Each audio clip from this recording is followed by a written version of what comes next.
Imagine the quintessential American tough guy. You probably picture someone who was, well, always invincible, right? Oh, absolutely. Like they were just born ready for a fight. Right. But I want you to imagine that exact same guy as a terrified kid. Like a kid who is so paralyzed by the mere thought of speaking in front of his class that he voluntarily accepts a failing grade just to avoid opening his mouth. It's hard to even picture that. It really is.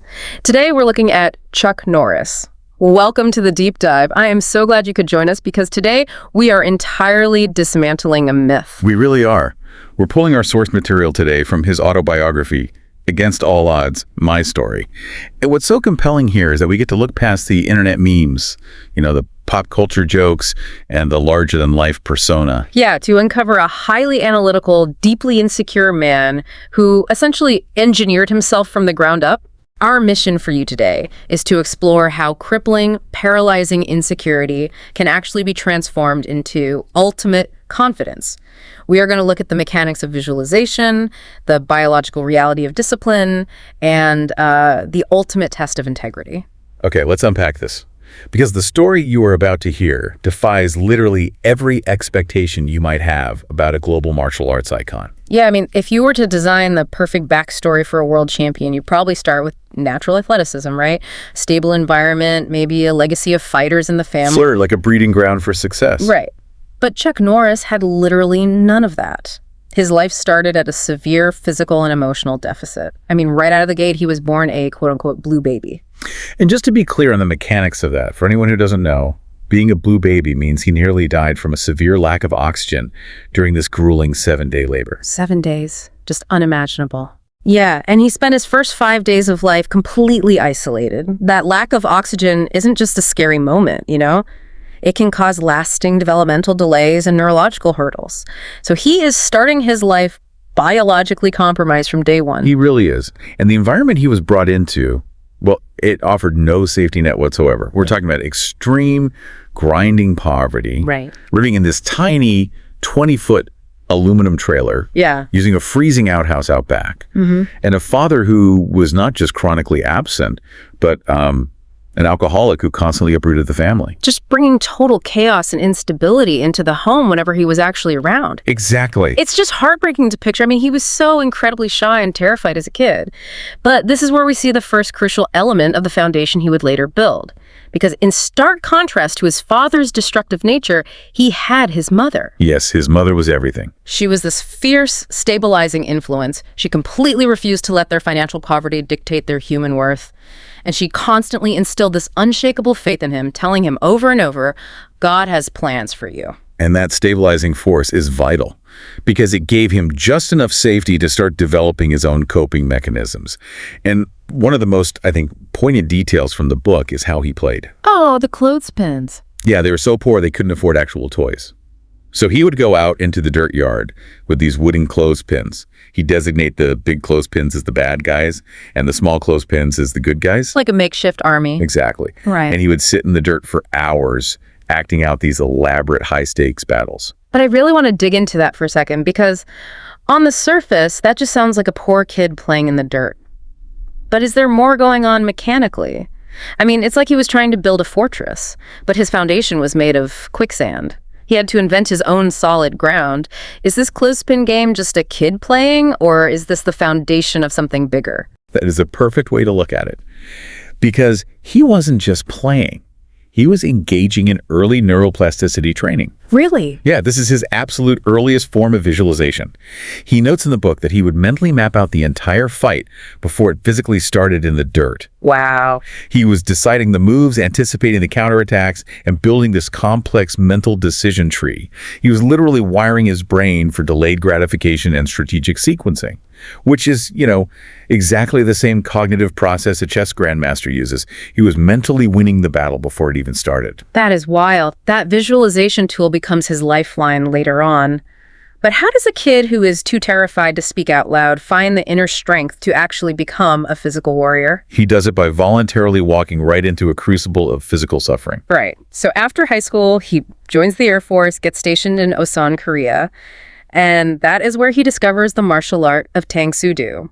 Yeah, he sees these local Koreans executing these incredible acrobatic flying kicks over a knoll, and he is just absolutely mesmerized. So he decides to sign up for training. But wait, he begins this grueling training with a broken collarbone, right, which he had just fractured in a judo accident? He did, yeah. 5 hours a day, 6 days a week. Okay, I have to push back on this a little bit. Wait, training with a broken collarbone, is that actually discipline, or is it just dangerous stubbornness? It sounds crazy, I know. I mean, biomechanically, the collarbone connects your arm to your body.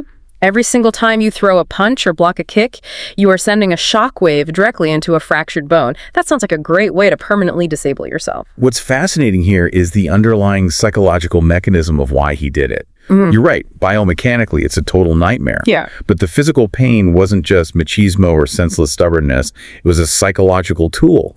He was using the extreme physical discomfort to systematically shatter his lifelong insecurity. Oh, Every day he didn't quit. Every day he reprogrammed his brain's pain response. He was proving to himself that he wasn't that weak, terrified kid in the trailer anymore. The true victory he was chasing wasn't physical survival. It was absolute psychological dominance over his own fear. And that psychological dominance gets completely put to the test when he goes for his first black belt exam in Seoul. Oh, the story's rough. The conditions of this test are just unimaginable. It's the dead of winter in Korea.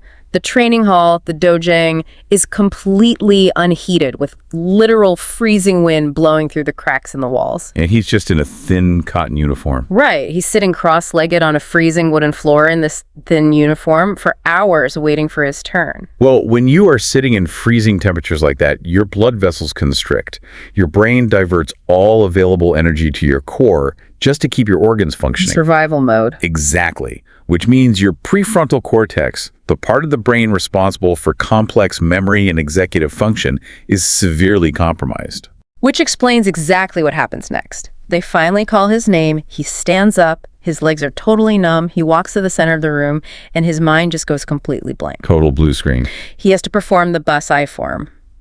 And for anyone unfamiliar, a form like Basai isn't just a dance. It is a grueling, complex pattern of dozens of martial arts moves that simulates a battle against multiple opponents. It requires immense mental bandwidth. And his brain just can't do it. No.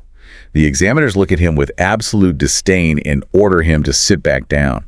And because of the strict hierarchical respect demanded in Korean martial arts culture, he can't just apologize and leave to get warm. He's trapped. He has to sit back down on that freezing floor for 4 more hours, marinating in his own humiliation while everyone else finishes their tests. Most people would quit right there. I think I would quit right there. I'd never put a uniform on again. Seriously. But he didn't. He drove back to the base, and the very next day, he started training again, and he went right back to that childhood clothespin technique. Yes, the visualization. He visualized himself perfectly executing the Basai form, over and over, wiring it so deeply into his muscle memory that the cold couldn't erase it. 3 months later, he went back to that freezing room and passed. Which brings us to a really critical pivot point in his life. Earning a black belt is an incredible achievement. It proves you have discipline. Sure. But becoming a 6-time world champion, that requires mastering something entirely different. It requires mastering the art of failure. Right, because when he returned to America and entered the tournament scene, he didn't just walk in and start dominating, he lost a lot. He got cleanly beaten in his first few tournaments. But after one particularly frustrating loss, he makes this pivotal vow to himself. He says, I may lose another tournament, but I will never lose the same way twice.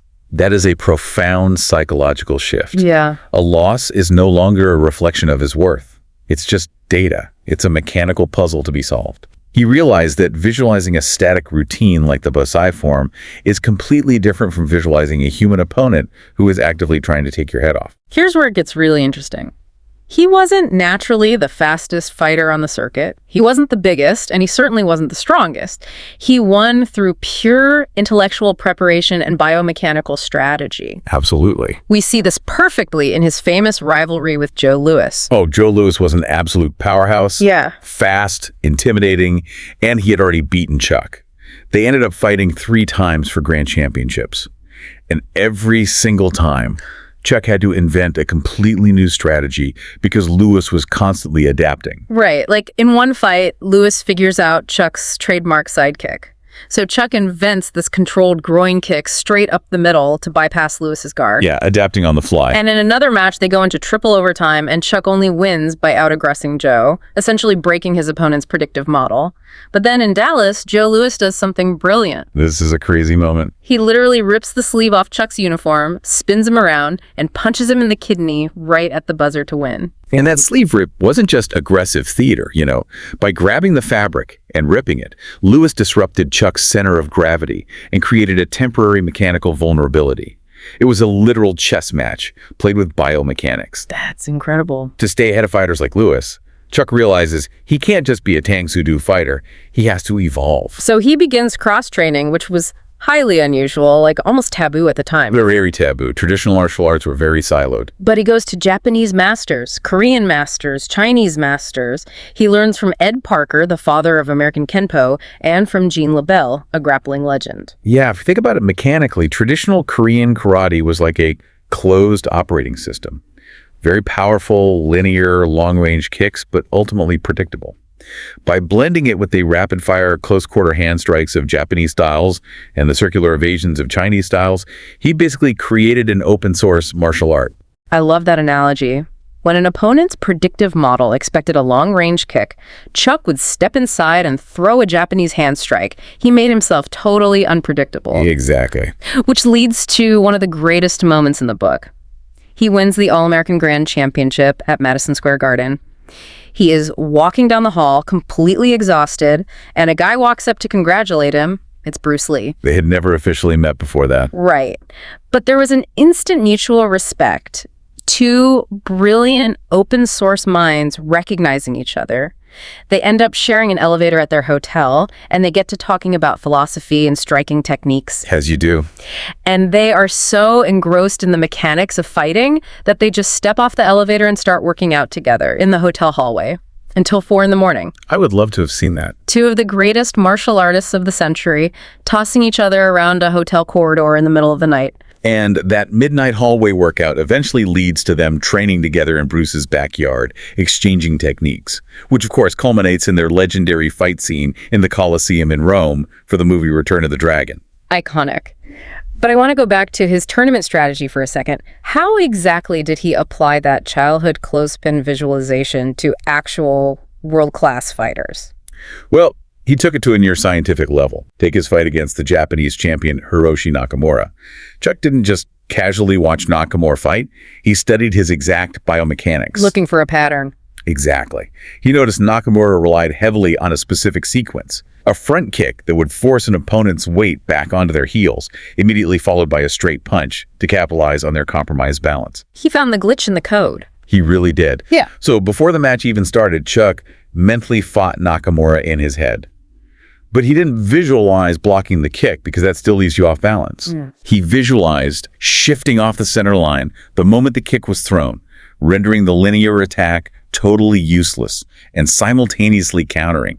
When the real fight started, Nakamura threw the exact combination. And Chuck was ready? Chuck shifted, Nakamura hit empty air, and Chuck countered perfectly. He systematically took away his opponent's strengths before the referee even shouted, "Begin." It's just incredible. So he achieves all this. He's a 6-time world champion. He's built up this chain of highly successful karate schools. You would think, okay, he made it. He's set for life. You think so, yeah. But life outside the ring throws curveballs. You can't just sidestep. And this is where we see if his discipline was just about physical toughness or if it was rooted in deep, unshakable moral integrity. This is a devastating chapter in his life. Yeah, he and his business partner decide to sell their chain of schools to a corporation. On paper, it's the dream. They get a nice payout, a guaranteed salary, and they get to step back from management to just focus on teaching. But it goes completely wrong. Wait, I'm stuck on the math here. If he sold the schools for a payout, how does he end up inheriting the corporate buyer's debt later on? That feels totally backwards. It's a classic financial trap. The new corporate owners completely mismanaged the business. They expanded way too fast and ran the company straight into the ground. But the schools still bore Chuck Norris's name. Oh, right. His students, his instructors, his entire legacy was tied up in those buildings. To save the schools from closing and protect his people, he voluntarily stepped back in and tried to buy the company back. But in doing so, he legally assumed the massive liabilities the corporation had accumulated. So he steps in to save his name, and suddenly he is staring down $140,000 in massive corporate debt in the early 1970s. That's a fortune back then. And to make matters worse, he gets a surprise notice from the IRS for unpaid taxes that the previous corporate owners had hidden from him. He is financially drowning. He goes to a business advisor, and the advisor looks at the books and gives him the standard legal advice. Just declare Chapter 11 bankruptcy. The easy way out. Yeah, it's totally legal, it's easy, and it lets him off the hook for pennies on the dollar, but he absolutely refuses. He refuses. He refuses. And I want you, listening right now, to really put yourself in that room. Think about what you would do. You have a completely legal out. You can sign a piece of paper, let the courts handle it, and make the nightmare go away. Or you can lose literally everything you've ever built just to keep your personal honor intact. If we connect this to the bigger picture, this is where we see Chuck's true definition of power under control. Sure. True strength isn't just breaking cinder blocks or manipulating an opponent's center of gravity. True strength is keeping your word and paying your debts when it costs you absolutely everything. And it really did cost him everything. He sold his beautiful new house. He sold his car. He sold his remaining schools. He had to borrow money from his friends just to stay afloat. The loyalty of his friends is amazing, though. It is. His friend Bob Wall maxed out a credit card for him. Another friend, Larry, literally bought Chuck's office desks just to hand him some cash. And over years of just relentless grinding, Chuck paid back every single cent, 100 cents on the dollar. No bankruptcy. And during this brutal financial period, to make ends meet, he's teaching private lessons to anyone he can, which leads to a really surreal, almost comical period where he becomes the go-to martial arts instructor for Hollywood celebrities. Oh, the celebrity stories in this book are such fantastic relief after all that heavy financial tension. They really are. Like, he goes on the live Dinah Shore show with Lucille Ball sitting in the audience. He brings his wife Diane up on stage, pretending she's just a random audience member, to demonstrate a simple self-defense move. That's a classic bit. Right, and they rehearsed it backstage to be very light contact. But the live cameras roll, Diane gets massive stage fright, absolutely loses her mind, and kicks the 6-time world champion in the groin with full 100% force on live TV. He drops to the floor in genuine agony while the audience is just roaring with laughter. And then there's the story with Steve McQueen. Right. Steve McQueen, the absolute king of cool, starts taking private lessons.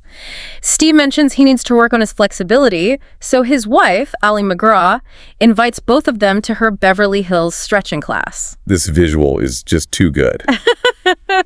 So picture this. There is the world karate champion and Steve McQueen wearing skin-tight pink and blue leotards, and Chuck actually locks Steve McQueen out of the dressing room, forcing the coolest man in Hollywood to wander around a women's exercise class in a pink leotard. It shows he never lost his sense of humor, even when things were incredibly stressful. But those celebrity connections actually planted a vital seed. It was Steve McQueen who looked at Chuck one day and asked, "What are you going to do now that you're retired from fighting? You can't teach private lessons forever. Why don't you try acting?" Which sounds completely crazy for a guy who used to take failing grades just to avoid speaking in public. But that exact same refusal to take the easy way out, the same grit that made him pay back his massive debts, is what built his Hollywood career when the entire industry told him he was finished before he even started. Because after Bruce Lee tragically passed away, Hollywood studios universally declared that martial arts movies were dead. No one would finance a script. Chuck was rejected by every major studio player in town. But remember his vow. Never lose the same way twice. If the studios won't open the door, he's going to build his own door. Exactly. He comes up with a script concept called Good Guys Wear Black. And he doesn't pitch it to movie executives who don't understand the genre. He pitches it to a room full of doctors and lawyers looking for tax-sheltered investments. A completely different angle. And he uses pure math. He tells them there are 4 million active karate students in America right now. If only half of them go see this movie, you make your money back times 6. He bypassed the gatekeepers and spoke the language of the investors. But even after the movie was independently made, no studio would distribute it. Standard distribution means the studio takes the financial risk but keeps the lion's share of the profits. Since no one would do that, Chuck and his team decided to four-wall it. Let's explain how four-walling works financially, because it is incredibly risky. Instead of giving a theater a cut of the tickets, you pay a flat rental fee for the theater building itself, the four walls. Right. You take 100% of the risk. If nobody shows up, you lose your rental fee and you're bankrupt. But if the theater sells out, you keep 100% of the ticket sales. He effectively bet his entire life on his ability to sell tickets. Exactly. They rented theaters in small towns across the country, and Chuck drove from town to town, relentlessly doing 10 to 12 interviews a day on local radio and TV, just grinding it out to get people in the seats. God, it worked. It really did. The movie was a massive financial hit. He took the exact same strategic, analytical approach he used to beat Joe Louis, and he applied it to the film business. And he used that newfound Hollywood success to do something deeply personal. He fought tooth and nail to get the missing in action films made. Studio executives told him the Vietnam War was a taboo subject, that audiences wouldn't watch it. They told him no again? But he pushed it through anyway because it wasn't just an action movie to him. It was a tribute to his younger brother, Wieland, who was killed in action in Vietnam. He wanted to honor him. And he nearly died making it. Oh, the helicopter stunt. It's absolutely terrifying. They're filming in the Philippines, and Chuck is supposed to be holding onto a rope ladder dangling from a helicopter, standing waist deep in the ocean. The chopper is supposed to just lift him a few feet out of the water. It's just a simple stunt. But there's a miscommunication with the pilot. The chopper takes off at full speed, and suddenly, Chuck is dangling from a ladder 300 feet in the air, flying over the open ocean. It's insane. He has no safety harness. He is just holding on with his bare hands, fighting the wind resistance and his own exhausting grip strength. If he lets go, he's dead. Luckily, the pilot finally realizes the mistake and brings him down. But Chuck's hands had locked up so tightly they had to be physically pried off the rungs. It's a literal cliffhanger. But mechanizing that moment, it perfectly encapsulates his entire life, holding on, relying on his own grip strength and preparation, when every logical instinct and circumstance says he should fall. So what does this all mean for you, listening right now?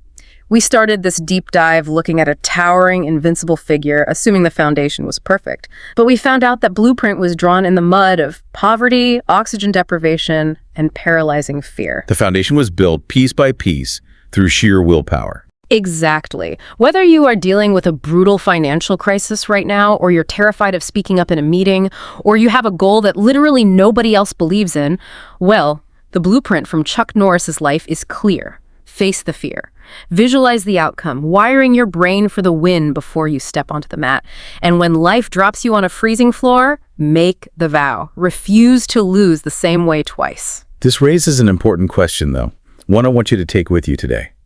If the ultimate goal of a master martial artist is to achieve power under control, to project such a calm, lethal level of preparation and self-assurance that you never actually have to fight, how can you apply that exact principle to the conflicts in your daily life? How can you become so internal prepared and so secure in your own mental foundation that you become the most peaceful, unshakable person in the room? A foundation so strong you never even have to raise a hand. I love that. Thank you so much for joining us on this deep dive. Think about your blueprint, visualize the win, and we'll see you next time.